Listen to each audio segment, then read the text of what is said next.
कन्याकुमारी में पीएम मोदी के ध्यान साधना का आज तीसरा दिन मंदिर परिसर में परिक्रमा करते दिखे पीएम मोदी। पीएम मोदी आज तमिलनाडु में तिरुवल्लुवर की प्रतिमा के दर्शन करेंगे। पुष्पांजलि अर्पित करने के बाद कन्याकुमारी से त्रिवेंद्र में अपलोड के लिए होंगे रवाना। पीएम मोदी की ध्यान साधना के खिलाफ तमिलनाडु कांग्रेस से पहुंची मद्रास हाईकोर्ट। प्रधानमंत्री के पद के दुरुपयोग का लगाया आरोप। पीएम की साधना पर विपक्ष के सवाल उठाने पर बोले रविशंकर प्रसाद, क्या चुनाव में साधना करने पर कोई बंदिश है? सनातन का कितना अपमान करेगा विपक्ष? लोकसभा चुनाव के 7वें और आखिरी चरण के लिए मतदान जारी। 8 राज्यों और केंद्र शासित प्रदेशों की 57 सीटों पर डाले जा रहे वोट। बंगाल में आखिरी चरण के मतदान में भी हिंसा। जादवपुर के सतुरिया में आईएसएफ और टीएमसी के समर्थक भिड़े। दोनों पक्षों के एक दूसरे के खिलाफ शिकायत दर्ज कराई। झड़प में आईएसएफ और टीएमसी के कई कार्यकर्ता घायल। घटनास्थल पर बम दिखे। ओलारहाट थाने के पुलिसकर्मी मौके पर मौजूद। मतदान के बीच बंगाल के मेरीगंज में टीएमसी और बीजेपी कार्यकर्ताओं के बीच झड़प, 6 लोग घायल।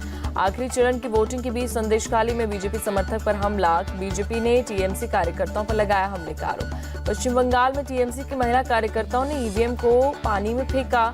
दक्षिण 24 परगना के कुलताली की घटना। पोलिंग एजेंट को बूथ पर न बैठने देने पर हंगामा। भड़की टीएमसी कार्यकर्ताओं ने ईवीएम पानी में फेंकी। डायमंड हार्बर से टीएमसी प्रत्याशी अभिषेक बनर्जी ने किया मतदान। लोगों से भी मतदान में बढ़ चढ़कर हिस्सा लेने की अपील की। बशीरघाट सीट से बीजेपी प्रत्याशी रेखा पात्रा का बयान। बोली, बशीरघाट का हर परिवार हमारा परिवार है और हम उनके साथ हैं। विश्वास है कि वो हमारा साथ देंगे। कोलकाता उत्तर से टीएमसी प्रत्याशी सुदीप बंदोपाध्याय ने डाला वोट। बीजेपी के तापस रॉय से मुकाबला। बीजेपी नेता मिथुन चक्रवर्ती ने कोलकाता के बेलगछिया पोलिंग बूथ पर किया मतदान। सभी लोगों से भी मतदान करने की अपील की। दक्षिण कोलकाता लोकसभा सीट से सीपीआईएम प्रत्याशी सायरा शाह हलीम ने किया वोट। बोली, सीएम ममता ने हिंसा को बढ़ावा दे रही है, जनता इसे बर्दाश्त नहीं करेगी।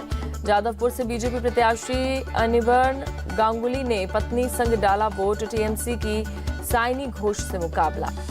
कोलकाता नॉर्थ में बूथों पर सुबह से दिखी लंबी कतार। वोटर्स ने महिला सुरक्षा, महंगाई, रोजगार के मुद्दे पर वोट डालने की कही बात। यूपी सीएम योगी आदित्यनाथ ने गोरखपुर में किया मतदान। सीएम ने सभी लोगों से की मतदान करने की अपील। मतदान के बाद बोले सीएम योगी, सभी लोग मतदान जरूर करें। विश्वास है कि 4 जून को फिर से मोदी सरकार बनेगी। यूपी सरकार में मंत्री ओपी राजभर ने किया मतदान। बलिया के एक पोलिंग बूथ पर डाला वोट। यूपी सरकार में मंत्री ओपी राजभर ने लोगों से मतदान की अपील की। बोले, जनता को पीएम मोदी पर विश्वास है, विकास के लिए मतदान जरूर करें। घोसी लोकसभा सीट से एसबीएसपी प्रत्याशी अरविंद राजभर ने किया मतदान। सपा प्रत्याशी राजीव राय से मुकाबला। वाराणसी से कांग्रेस प्रत्याशी अजय राय का दावा। बोले, इस बार बनारस का लाल पीएम मोदी को हराएगा। काशी की जनता मेरे साथ है। वाराणसी से कांग्रेस उम्मीदवार अजय राय ने मतदान से पहले श्री बड़ा गणेश मंदिर में की पूजा। पीएम मोदी से मुकाबला। गोरखपुर से बीजेपी प्रत्याशी रवि किशन ने कतार में खड़े होकर किया मतदान। सपा की काजल निषाद से मुकाबला। मतदान के बाद बोले रवि किशन, मैंने विकसित भारत और राम राज्य के लिए वोट दिया। सभी लोग बाहर निकलें और वोट दें। मिर्जापुर से अपना दल एस के प्रत्याशी और केंद्रीय मंत्री अनुप्रिया पटेल ने किया मतदान। सपा प्रत्याशी रमेश बिंद से मुकाबला।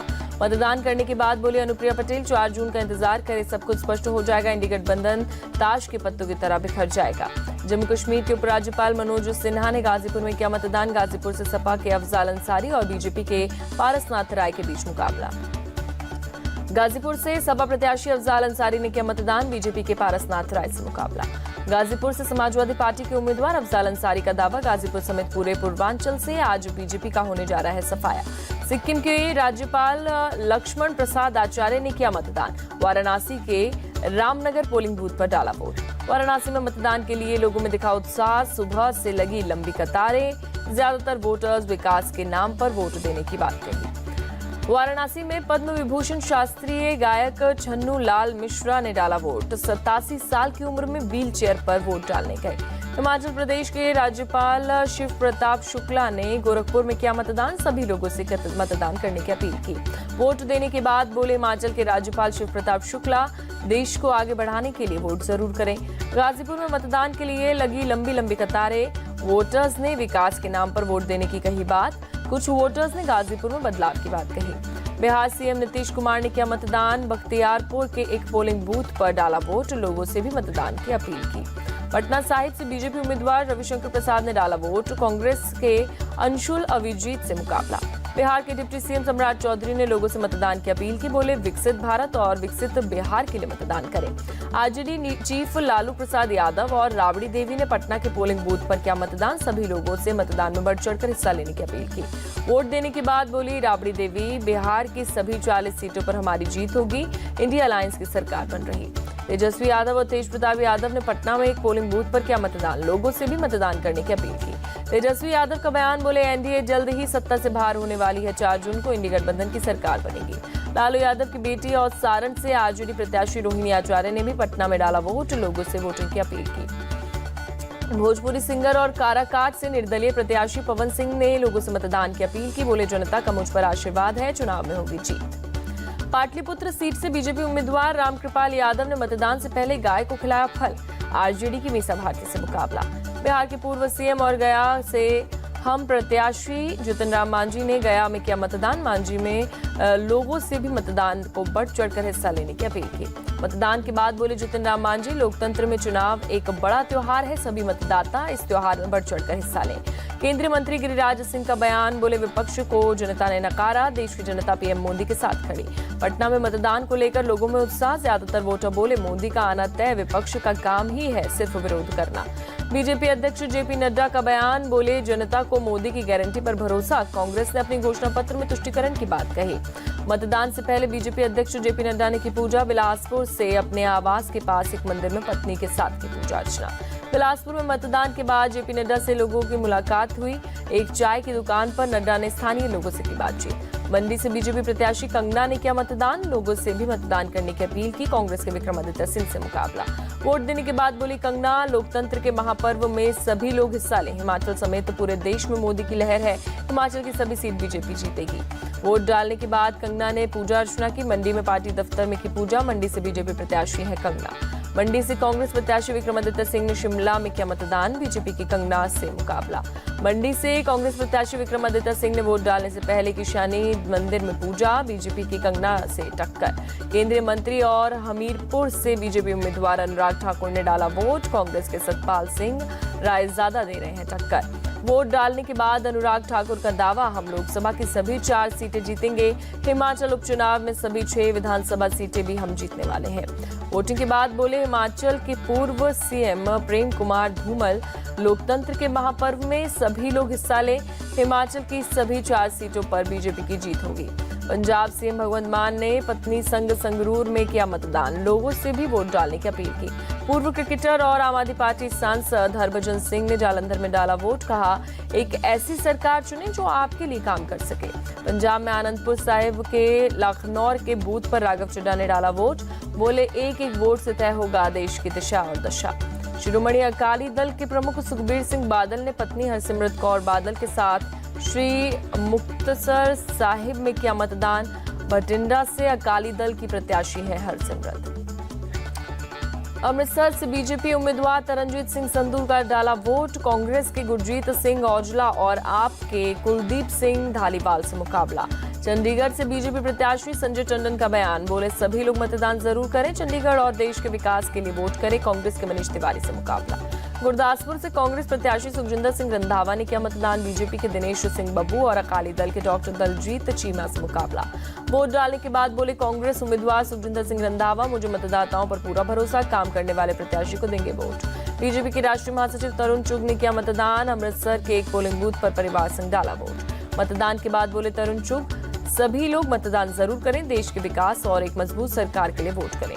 पंजाब बीजेपी अध्यक्ष सुनील जाखड़ ने डाला वोट। पंचकोसी के पोलिंग बूथ पर किया मतदान। पंजाब कांग्रेस अध्यक्ष अमरिंदर राजा वडिंग ने पत्नी संग डाला वोट। श्री मुक्तसर साहिब के एक मतदान केंद्र पर दिया वोट। आनंदपुर साहिब से आम आदमी पार्टी प्रत्याशी बलविंदर सिंह कंग ने लोगों से मतदान की अपील की। बोले आपका वोट आपका भविष्य तय करेगा। घरों से बाहर निकले और वोट करें। जालंधर से कांग्रेस उम्मीदवार चरणजीत सिंह चन्नी ने आम आदमी पार्टी और बीजेपी पर अफवाह फैलाने का आरोप लगाया। कहा, मैं भारी बहुमत से जीत रहा हूं। पटियाला से कांग्रेस उम्मीदवार धर्मवीर गांधी ने किया मतदान। बीजेपी की परनीत कौर से मुकाबला। बीजेपी नेता जयवीर शेरगिल ने जालंधर में किया मतदान। आम आदमी पार्टी के पवन कुमार टीनू और कांग्रेस के चरणजीत सिंह चन्नी के बीच मुकाबला। फिरोजपुर में सेना के जवानों ने किया मतदान। कतार में खड़े होकर जवानों ने डाला वोट। गोड्डा से बीजेपी उम्मीदवार निशिकांत दुबे का दावा, आज की सभी 57 सीटें बीजेपी जीत रही। देश भर में एनडीए को 411 से अधिक सीट मिलने वाली है। झारखंड के दुमका में मतदान के लिए लोगों में दिखा उत्साह, बुजुर्ग महिला ने मतदान के बाद दिखाई स्याही लगी उंगली। एमपी के पूर्व सीएम शिवराज सिंह चौहान का बयान, बोले मोदी के नेतृत्व में बीजेपी देश भर में जीत रही है। बीजेपी इस बार नए रिकॉर्ड बनाएगी, एमपी की सभी 29 सीट बीजेपी जीतेगी। दिल्ली में आज होने वाले इंडिया अलायंस की बैठक पर बोले कांग्रेस नेता Pratap Singh Bajwa, India alliance NDA से लगभग 50 सीटों से आगे है। आज की बैठक का मतलब है कि हमें बहुमत मिल रहा। दिल्ली की गीता कॉलोनी में पानी के लिए मारामारी, टैंकर के आते ही लोगों में मची अफरा तफरी। दिल्ली के न्यू अशोकनगर में भी पानी के लिए किल्लत, परेशान लोग बोले हफ्ते में 2 दिन ही आता है पीने का पानी, रोज आता तो नहीं होती परेशानी। गीता कॉलोनी में सुबह 8 बजे टैंकर के आते ही मची अफरा तफरी, सबसे पहले पानी लेने के लिए मची आपाधापी, 10 मिनट में ही खाली हुआ टैंकर। इंडिगो की चेन्नई मुंबई फ्लाइट में बम की धमकी, हड़कंप के बाद मुंबई एयरपोर्ट पर हुई इमरजेंसी लैंडिंग, सभी यात्री विमान से उतारे गए। पुणे हिट एंड रन मामले में पुलिस की कार्रवाई तेज, नाबालिग आरोपी की मां को पुलिस ने किया गिरफ्तार। बदले गए ब्लड सैंपल के बारे में खुलासा, नाबालिग आरोपी की मां शिवानी अग्रवाल का था ब्लड सैंपल। अमेरिकी राष्ट्रपति जो बाइडेन की हमास से अपील, युद्ध विराम के बदले बंधकों की रिहाई के इजराइल के नए प्लान को करें मंजूर, कहा इस मौके को खोना नहीं चाहिए। इजरायली प्रधानमंत्री बेंजामिन ने किया साफ, बंधकों की रिहाई और हमास के अंत सहित सभी लक्ष्यों को हासिल करने तक नहीं रुकेगी गाजा में लड़ाई। इजरायली सेना को गाजा और मिस्र सीमा पर मिले कई सुरंग, आईडीएफ का आरोप मिस्र से हथियारों की तस्करी के लिए हमास करता है इस्तेमाल। T20 विश्व कप से पहले भारत और बांग्लादेश का वार्म अप मैच आज रात 8 बजे से नासाउ के स्टेडियम में खेला जाएगा मुकाबला। T20 विश्व कप में भारत का पहला मैच आयरलैंड से 5 जून को खेला जाएगा। टीम इंडिया को अपने ग्रुप के शुरुआती 3 मैच न्यूयॉर्क के सीधे मैदान में खेलने हैं। साउथ अफ्रीका के खिलाफ सीरीज के लिए भारतीय महिला क्रिकेट टीम का ऐलान, हरमनप्रीत कौर के हाथों में रहेगी टीम की बागडोर। साउथ अफ्रीकी टीम भारत के दौरे पर आएगी। सीरीज में 3 वनडे, 3 T20 और 1 टेस्ट खेला जाएगा। पेरिस ओलंपिक से पहले 4 देशों में ट्रेनिंग करेंगी नीरज चोपड़ा। खेल मंत्रालय ने दी ट्रेनिंग के लिए मंजूरी, कोच और फिजियो भी साथ रहने की मंजूरी दी गई। मांसपेशियों में परेशानी से जूझ रहे हैं नीरज चोपड़ा, सोशल मीडिया पर लिखा था, मैं चोटिल नहीं हूं लेकिन ओलंपिक से पहले कोई खतरा नहीं लेना चाहता। भारतीय मुक्केबाज निशान देव ने पेरिस ओलंपिक के लिए अपना स्थान किया पक्का, ओलंपिक का कोटा पाने वाले पहले भारतीय बने निशान।